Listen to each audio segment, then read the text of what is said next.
Hey G Squad, welcome back to an episode of Is It Worth It? So today's episode we have these cool amazing products right here in my hand. If you can see, basically what these are some stainless steel bowls that you can use for making salad, for baking, whatever you guys want to use it for, that's up to you guys. The cool thing about this one in particular is not just like any type of like stainless steel bowl.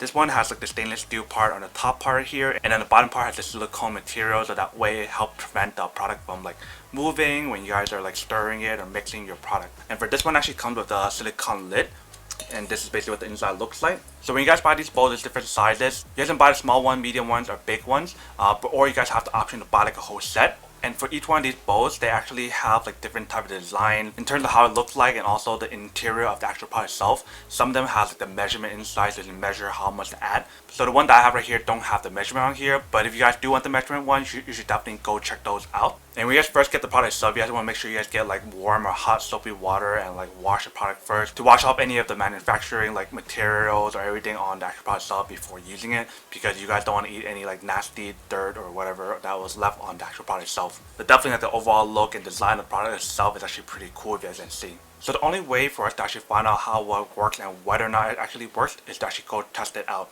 So let me actually go make maybe some waffles or something, and then we'll come back and talk more about the product in a second. Alright, so I'm making some mochi waffles. I have the ingredients right here. So I added some milk, eggs, and some lemon extract in here.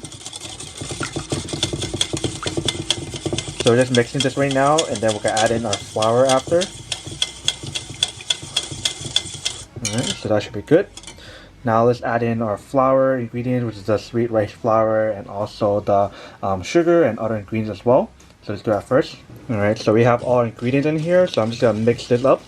So you can see, even when I'm using one hand to mix it, it's really easy to use one hand because of how it's using the silicone in the bottom to help keep it stable, even if you're using one hand to mix it. But obviously you guys want to use two hands to mix it, or else you guys can't really mix it correctly like you guys can see right here. So I'm going to use two hands to mix it so I can mix it correctly. Alright, so I have everything all set up right here, and see it mixed it pretty nicely and really easy to use. So what I'm going to do now is actually making the mochi waffle using my Black & Decker device here. Alright, so I'm going to scoop this onto the actual waffle maker itself. I don't want to add too much because I want to make mini waffles and not huge waffles using like the whole thing right here. So you want to just put it on like that. Alright, so let's add it onto here. Alright, so that should be good. Just close it and let it cook, and then we'll see the results in a minute, or in a few minutes actually. Alright, so the green light popped on. Let's see what it looks like. Alright, so it looks pretty good. You guys can see that it turned out pretty good. So this actual product itself does work, and it's really easy to use to help mix stuff for fruits, salad, baking, cooking, or whatever, which is pretty awesome. And I like how it's not too big or not too small. And you guys can choose whatever size you guys want to, unless you guys buy like the full set of 5 or 6 of them.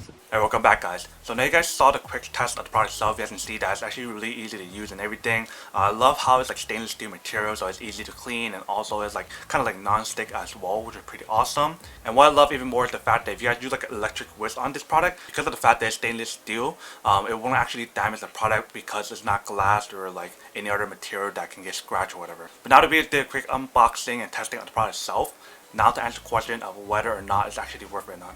So for me, honestly, I think these are pretty worth it if you guys are trying to look for like a really good and affordable stainless steel bowl to use for mixing salad, fruits, maybe for baking, cooking, or whatever you guys want to use it for. That's up to you guys, but it works for any of those situations. But then obviously for those guys who don't want or don't need one or have no use for one of these, then obviously don't buy one and save your money for something else that actually do need. But other than that, that's pretty much it for a quick unboxing and testing of the product itself. Hope you guys enjoyed this video. If you guys did, then make sure to subscribe, like, and comment down below. And if you guys like this video and you guys want to see more, then make sure to click on that notification in the bottom to be notified of new videos that will be coming up in the future. But as always, make sure to stay positive, be you, and I'll see you guys in the next episode of Is It Worth It? Peace. And then for today's G Squad fan shout out day we have